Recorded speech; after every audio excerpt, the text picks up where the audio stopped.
Welcome back. As we earlier said, that the group of G7 advanced economies met in Cornwall in the United Kingdom last week, and it was the first in-person meeting after the pandemic, or since the pandemic began last year. Of course, there was a lot on the table, and the climate change to pandemic and the global economic recovery, although not everyone will think of the outcome go far enough. Here are four of the key takeaways from the summit. We're going to be taking a comprehensive look over the summit and over the world economies in light of COVID-19 and the impact, the positive and the negative impact over the world economies in general since it started. We're very delighted to be having with us live in the studio Dr. Zainab Nawar. She is a lecturer of economics in one of the prominent universities here in Egypt. Good morning, Dr. Nawar. Good morning, my dear. How are you doing? I'm doing fine. First of all, we need to know the significance of the summit and its timing. The first since the pandemic began last year, it was not online. President Joe Biden attended, and the first visit for President Joe Biden to Europe ever since he stepped into office. You know, a lot of takes over that particular meeting of the G7 since the pandemic started. Yes, of course, the meeting of G7 it was cancelled last year because of the COVID-19, and then they had done it once online. The significance of this type of meetings, and of course top meetings, that they do discuss what actually the world is suffering, what are the problems that is happening right now, what could be done to solve a lot of issues and a lot of troubles the world is facing now because of COVID-19. So the thing that the ideas and the discussions that they do during these meetings, the thoughts and a lot of ideas and a lot of support, maybe they will bring it to the poorer part of the world. All of this would partially help in dealing with the consequences of COVID-19.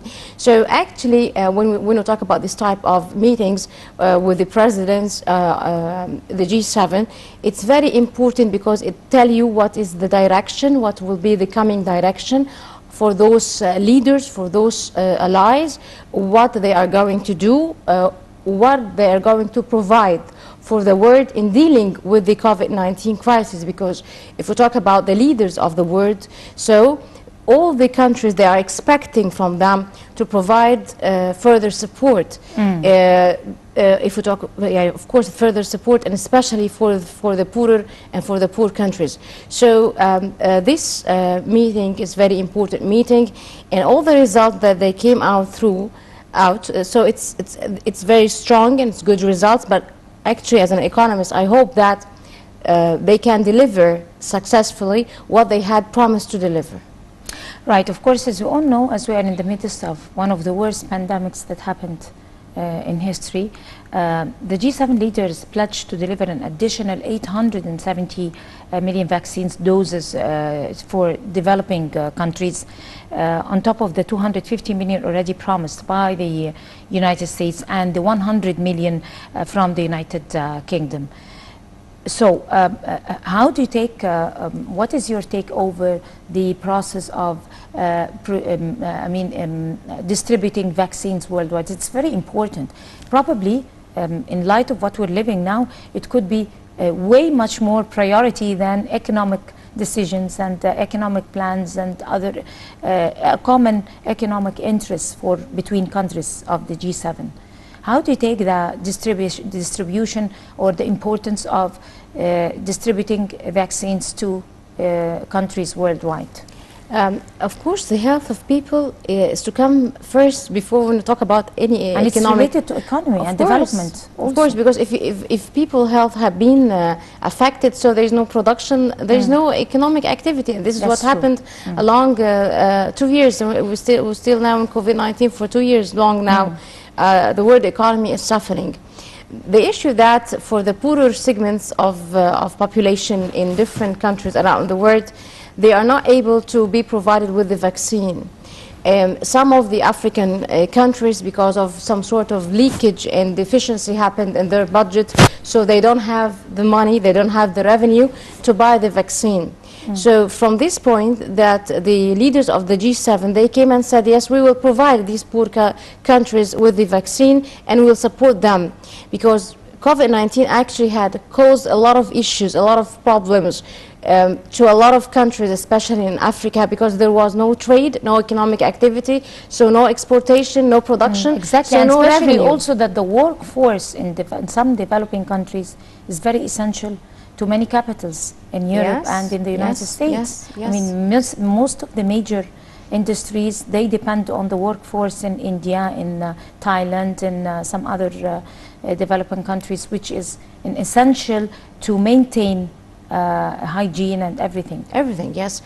What the G7 is doing, that they are going to give some sort of aid, providing vaccine to these poor countries. But I would see that it's much more important to support these countries in the production of the vaccine. And this is the thing that actually will guarantee the sustainability of this type of aids, because we don't know at the end as citizens what's going to happen for the next year. Do we still have the same type of COVID-19, or we will have a new type? So supporting the research and development in the poor countries and supporting them to produce this vaccine and supporting them to R&D, this is, from my point of view, this is the most important step later on. So providing the vaccine, this is an excellent step. Supporting these poor countries are an excellent effort. Plus, later on, we need more help in the research and development. This will guarantee the sustainability. This is at least to be done from the leaders of the G7 towards the poor countries and towards the crisis that we have now worldwide.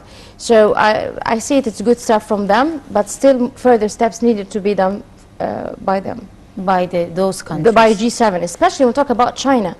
I'll give you some of the debate that is happening now, that the G7 also is trying to figure out solutions to deal with the world economy. Now you have the Chinese part. They are providing what we can say dollar-to-dollar and cash projects. If you'd like to develop a community, truly development, so this will come through projects. And this is what China is doing now in some of the African countries. They are working on projects. They are hiring people. They are supporting the countries. They invest a lot. So at least from the G7, they are trying to handle the thing. They are trying to handle and to counter this Chinese effort and this Chinese also huge work in Africa and in different parts of the world. So they are trying to work on this area of vaccination, and they are trying to support the world, which is good effort from them. Right. But also, if we are talking about priorities for people who are in charge of the economic plan worldwide, or mapping the economic map worldwide, there must be priorities, and the map has changed definitely. And most of the leaders, world leaders, are in full realization of that.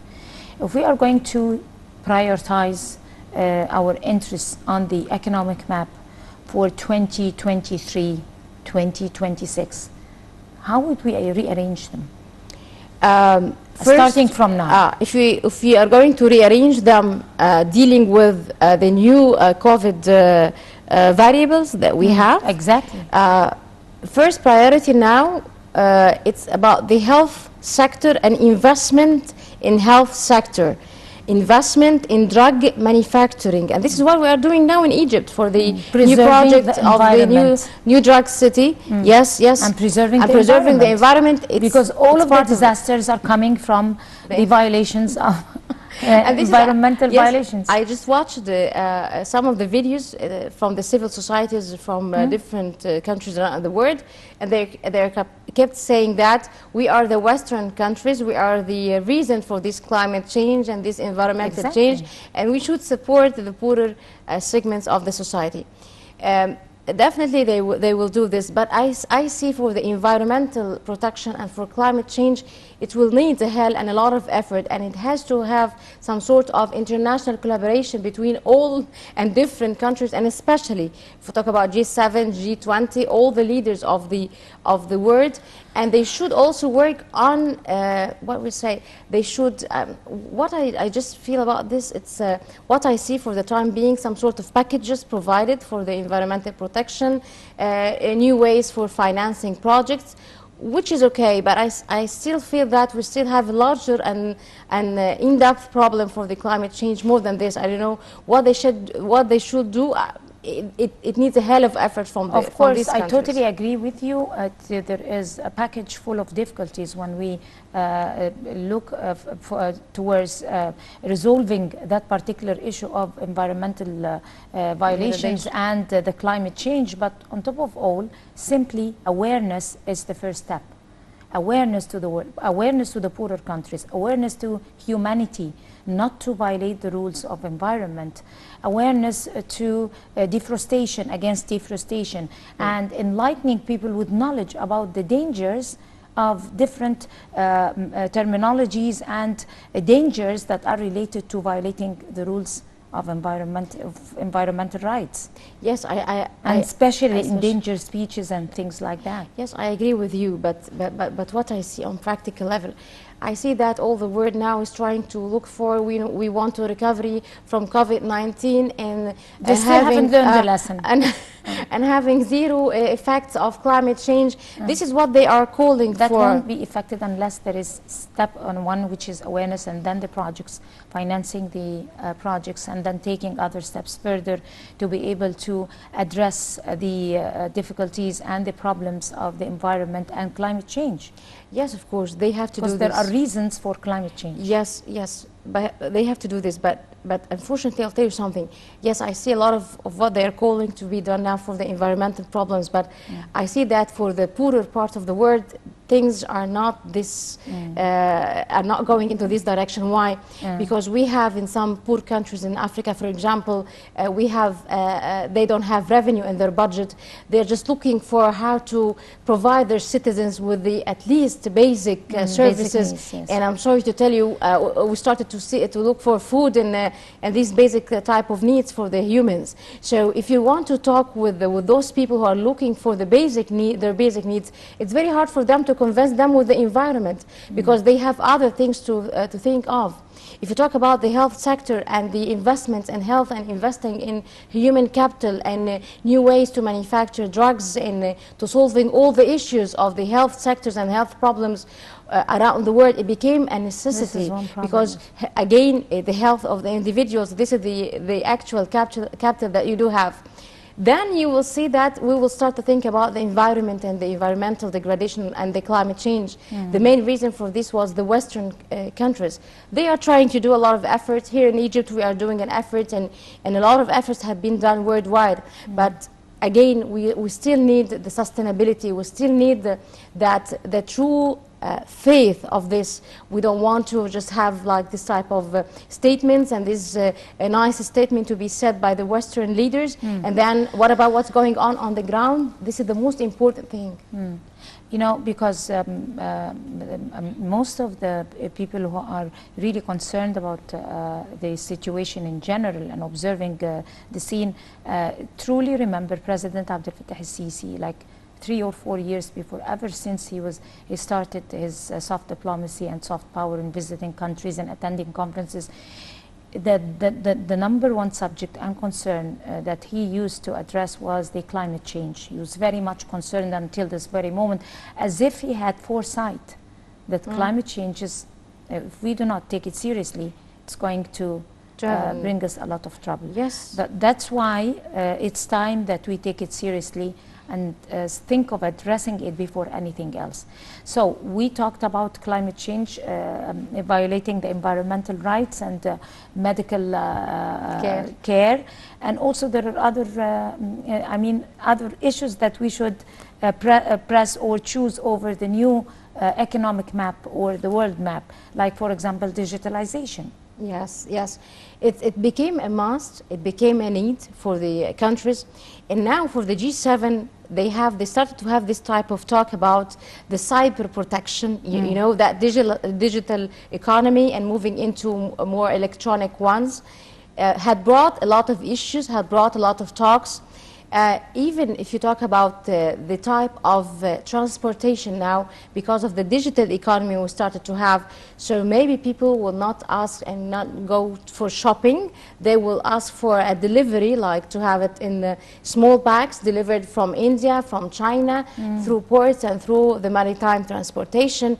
So if we talk about digital economy and moving into this new direction, you will have a lot of issues coming on the ground. Further, a new type of trade between the countries and between the world. New type of issues like dealing with cyber and cyber protection between countries. Also, a new type of business have been now on the ground. You can do your business online. There's no need to whatever but to work using all these traditional ways that you used to do business. You can work using online system, new ways for manufacturing, new ways for entrepreneurs. So moving into a digital economy because of COVID-19, it brought a lot and huge and different types of changes into the countries and into the economies. Even the way to do an import and export activities, it would be changing on the ground. So this is actually what the COVID-19 had brought to us, which is very, we are now living in a very changing and different world. And even the ethics for the G7 and for the G20 and all for this country, they started to have a new type of ways. They are doing a revision of their values even. They are saying we are keeping talking about equality and equity in societies. Do we truly do this? Do we truly provide these societies? Do we truly implement our values on the ground? Or we have other partner, which is China, are working more practical and giving the power through money and through projects and through development and through giving more aid. So they're starting to do some sort of revision of their strategies and their politics. Exactly. So COVID-19 in the new world had brought a lot of changes for the coming years. So this is the importance of this G7, G7 and previously the G20, because we see new changes now, and we have for Egypt to deal with these type of new changes, and we see what will be our interest in, and we have to be in, because we have to benefit from all of these changes in strategies worldwide.